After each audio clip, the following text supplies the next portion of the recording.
Saudações em Cristo Jesus. Estamos caminhando para o fim. O evento mais esperado pelos judeus é o retorno do Messias a este mundo. Iria resolver muitos problemas do Oriente Médio. Mas o retorno do Messias, que é tão esperado, ele está conectado justamente pela construção do terceiro templo. Mas não só resolveria os problemas do Oriente Médio, mas do mundo, pois os cristãos esperam a volta de Jesus. Pois bem, eu sou Expedito e é uma grande satisfação estar falando com vocês sobre um assunto tão polêmico, mas tão esperado por toda a humanidade, tão esperado pelos cristãos. Estamos mesmo esperando a volta de Jesus. Inscreva-se no canal Expedito Meu Sonho do Céu e deixe o seu joinha.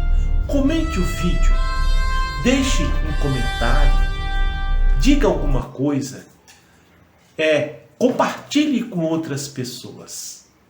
Pois bem, para os judeus, a espera do Messias, que trará solução para o Oriente Médio.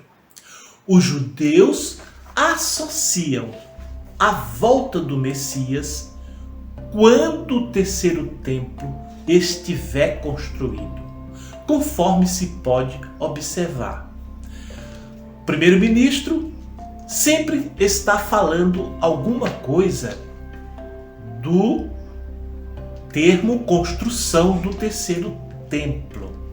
E ultimamente ele está construindo um trem que vai levar todos os turistas do aeroporto até o local do terceiro templo. Assim, as construções já estão em desenvolvimento, para a construção deste trem que levará os turistas para o terceiro templo. E vemos os assuntos sempre são ventilados a respeito desta construção. Um rabino muito influente sempre está falando da construção do terceiro templo.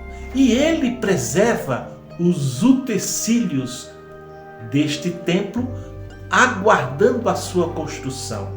Dizem que já há planos muito mais elevados em que já estão conservando e criando novilhas vermelhas para utilizar no sacrifício depois da construção do templo.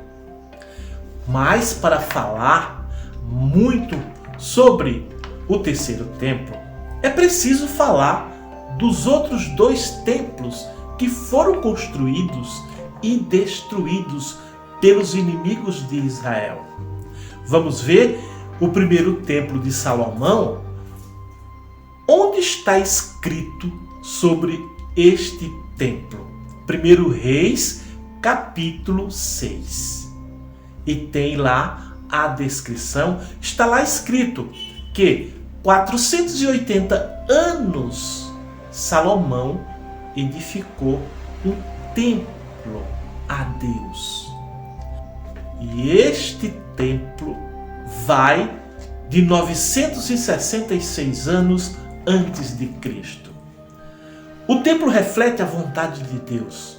O desejo de Deus está perto do seu povo.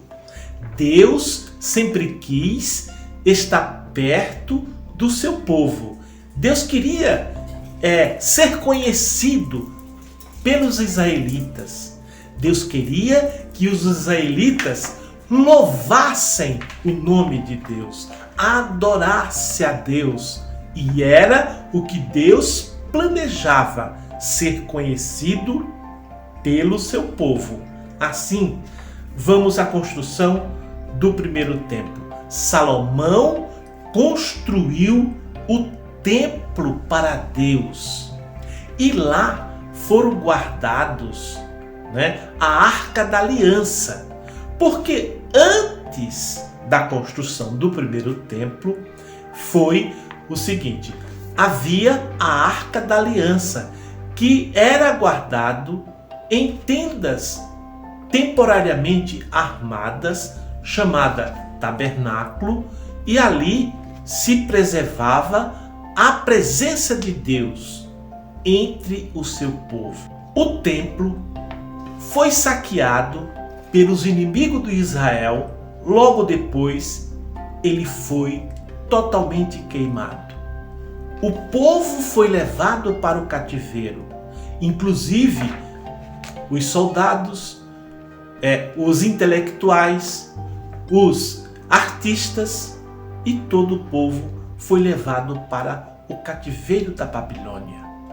Mais tarde, depois de muitos anos, já em 539 a.C., Ciro ajudou a reconstruir o templo e ficou muito tempo com todos usando o templo de Jerusalém, o segundo templo de Jerusalém. Pois bem, esse segundo templo foi destruído já 70 anos depois de Cristo. Desta forma, também pelos inimigos de Israel e pelo povo que era contrário aos israelitas. Agora estamos na evidência da construção do terceiro templo. E vamos aos dados, que aqui tem muita coisa para se falar. Mas sobre este assunto, nós vemos que Jerusalém tornou-se uma cidade religiosa, ou seja, tornou-se uma cidade sagrada. E lá tem 3 povos diferentes que afirmam que tudo que está em Jerusalém pertence a eles. Então nós temos os judeus com a sua religião, judaísmo. Nós temos os cristãos, católicos, e enfim, todos os cristãos que, de uma forma mais evidente e conforme está escrito nas Escrituras Sagradas, também tem parte com a história de Israel. E nós temos o terceiro grupo, que é o islamismo, que afirma ser eles o detentor de todos os direitos. Assim, nós vemos que 3 povos não desfrutam adequadamente do espaço aonde estava construído o segundo templo e sonham com a construção do terceiro templo. Mas veja só, é um angu de caroço, porque, vejam, nem os judeus são permitidos a se utilizar daquele espaço com liberdade. Assim, é um clima totalmente difícil e de grandes complicações. Atualmente, quase o mundo inteiro se levanta contra Israel e Jerusalém. São opositores. Vejam só, a cidade de Jerusalém é requerida pelos palestinos como sendo a sua sede política. É impressionante como as coisas se complicam de uma forma tão generalizada. Enfim, a volta do Messias seria a solução para muitos problemas do mundo.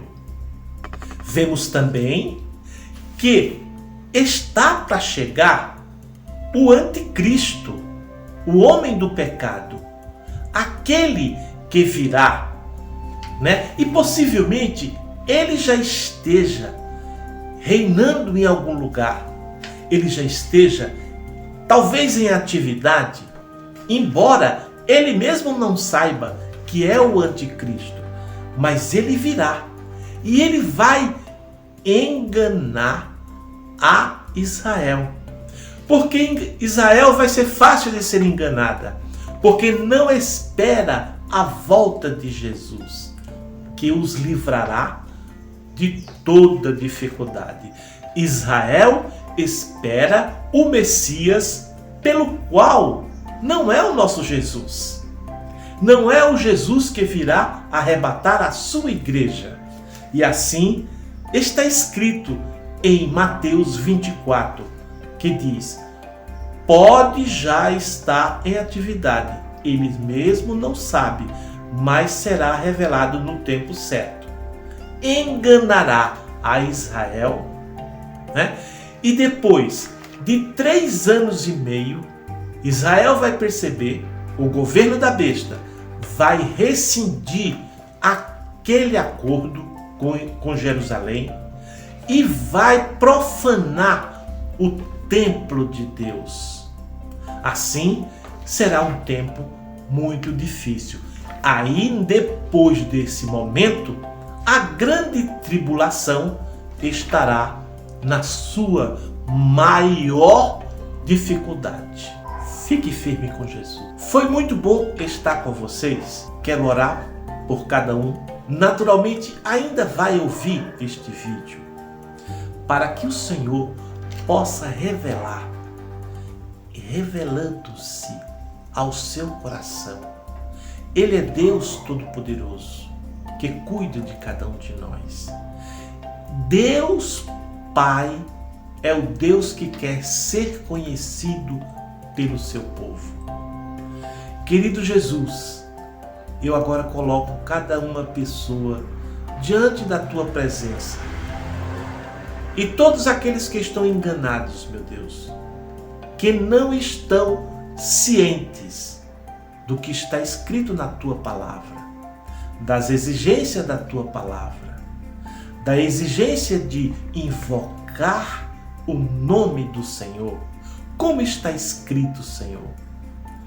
Romanos 10:13, que diz: todo aquele que invocar o nome do Senhor será salvo. Portanto, meu Deus, há muitas pessoas enganadas, religiosas, muitas pessoas que nunca souberam que os seus nomes precisam estarem escritos no livro da vida e, portanto, desconhece toda uma exigência que é a palavra de Deus, que você precisa conhecê-la para estar atentos, vigilantes e saberem discernir quando os falsos profetas chegarem. Estes pregadores que vão falar coisas extraordinárias e eles já estão entre nós. Porém, apesar disso, operam milagres, fazem coisas grandes, mas no fim eles não obedecem à palavra de Deus e serão rejeitados pela palavra de Deus, conforme Gálatas 7:22. Gálatas 5:22 quer dizer. Então fique firme com Jesus. Fique na palavra de Deus, para que você possa estar preparado para este momento tão difícil que será muito em breve. Jesus vai voltar e vai vir livrar a sua igreja deste momento difícil. Amém? Até a próxima oportunidade, se assim Deus permitir.